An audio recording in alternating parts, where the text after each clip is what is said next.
విజయవాడ జరిగిన వరదల గురించి దానిలో భాగంగా ముఖ్యమంత్రి గారి పిలుపు మేరకు సీఎం రిలీఫ్ చిట్టమూరు మండలం నుంచి మా నాయకుల ద్వారా వీలైనంత వరకు సహాయం చేద్దామని ఆలోచనతో మన గూడూరు శాసనసభ్యులు డాక్టర్ పాటి సునీల్ కుమార్ గారి ఆధ్వర్యంలో మేము దాదాపు ₹1,50,000 ప్రస్తుతానికి ₹1,50,000 చిట్టమూరు మండలం నుంచి మేము సునీల్ అన్న ద్వారా సీఎం గారికి అందజేయాలని ఈ యొక్క నిర్ణయం తీసుకుని దాంట్లో భాగంగా మేము ఇప్పుడే సునీల్ అన్నకి ₹1,50,000 అందజేయడం జరిగింది. ఇదే విధంగా ప్రతి ఒక్క దగ్గర కూడా రాష్ట్రం మొత్తం మీద కూడా ఇదే విధంగా సీఎం రిలీఫ్ ఫండ్ కింద ఎంతో అమౌంట్ కూడా చేయడం జరిగింది. ఇది నిజంగా చంద్రబాబు నాయుడు గారి చేసిన ఆయన ఎంతో కష్టపడ్డారు, రాత్రి బౌళ్ళు కష్టపడి ఆయన ఏ విధంగా ప్రజలకు సేవ చేస్తారో దాన్ని చూసి ఈరోజు ప్రజలు వాళ్ళకి స్వచ్ఛందంగా వాళ్ళు తోచినంత సహాయం ఈరోజు ఇవ్వడం జరిగింది కూడా తెలియజేస్తూ సెలవు తీసుకుంటాను. అందరికీ తెలుసు, ఈరోజు విజయవాడలో అందరూ నిరాశలైపోయారు. ఇంట్లో కూడా నీళ్ళు వచ్చి ఇల్లంతా కూడా బురదమయమైపోయిన పరిస్థితి.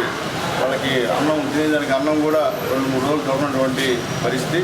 ఈ పరిస్థితిలో మన నాయకుడు మన ముఖ్యమంత్రి నారా చంద్రబాబు నాయుడు గారు రేయి పగళ్ళు నిద్ర లేకుండా అక్కడ పనిచేస్తున్నాడు. ఆయనతో పాటు మా లోకేష్ బాబు గారు, అలాగే పవన్ కళ్యాణ్ గారు, అలాగే మంత్రులు, ఎమ్మెల్యేలు అందరూ కూడా అక్కడ పేద ప్రజలకి సహాయం చేసేటువంటి భాగంలో నిమగ్నమై ఉన్నారు. ఈ సందర్భంగా గూడూరు నియోజకవర్గంలో దాతలంతా కూడా సహాయం చేస్తూ ఉన్నారు. అలాగే మొట్టమొదట గూడూరులో ఉన్నటువంటి తెలుగుదేశం పార్టీ అధ్యక్షుల్లో ముందుకు వచ్చి మా మండలం తరఫున ₹1,50,000 సీఎం రిలీఫ్ ఫండ్కి నేను ఇస్తున్నానని చెప్పినటువంటి మా కిషోర్కి మనస్ఫూర్తిగా ధన్యవాదాలు తెలియజేస్తున్నా. అట్లాగే ఈ ₹1,50,000లో ఉన్నటువంటి భాగస్వాములందరికీ మా గిరినాయుడు అందరూ ఓకే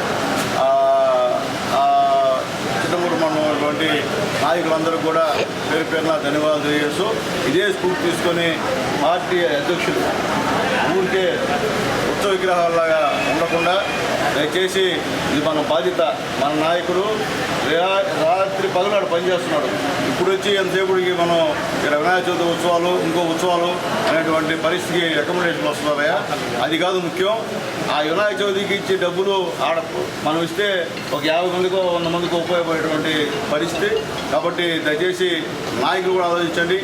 ఉస్తే తీసుకొచ్చేయడమే కాదు, ఆ డబ్బులు పేదలకు ఉపయోగపడితే మంచిది. ఈ సంవత్సరం మన పరిస్థితి కూడా బాగలేదు, రాష్ట్ర పరిస్థితి కూడా. కాబట్టి దయచేసి అందరూ కూడా నాయకులందరూ ఈ విషయంలో చొరవ తీసుకొని సీఎం సహాయ నిధికి విరాళాలు ఇవ్వాలని చెప్పి కోరుతున్నా. అలాగే గూడూరులో ఉన్నటువంటి ప్రముఖులందరూ కూడా రిక్వెస్ట్ చేస్తున్నా, ఆలోచించండి. ఈరోజు పేద ప్రజలు అన్యాయంగా ఉన్నారు. ఇప్పుడు చాలామందికి దుప్పట్లు కూడా లేవని చెప్పి అందరూ చెప్తున్నారు.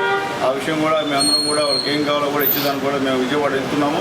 కాబట్టి దయచేసి అందరూ ఆలోచించి ఈ విషయంలో మీ యొక్క పూర్తి సహాయ సహకారాలు పేద ప్రజలకి, వరద బాధితులకి ఇవ్వాలని చెప్పి తెలియజేస్తూ ఈ వయసులో ఎక్కడ కూడా అనారోగ్యం వస్తుంది లేకపోతే ఏమన్నా అవుతుందని కూడా లేకుండా శ్రమిస్తున్నటువంటి ముఖ్యమంత్రి గారికి రాష్ట్ర ప్రజలందరూ కూడా ఆ భగవంతుని కోరుకొని ఆయనకి ఆయురారోగ్యాలు 2 ఆయుస్సు ఇవ్వాలని చెప్పి కోరుకోవాలని చెప్పి అందరినీ కోరుకుంటున్నాను.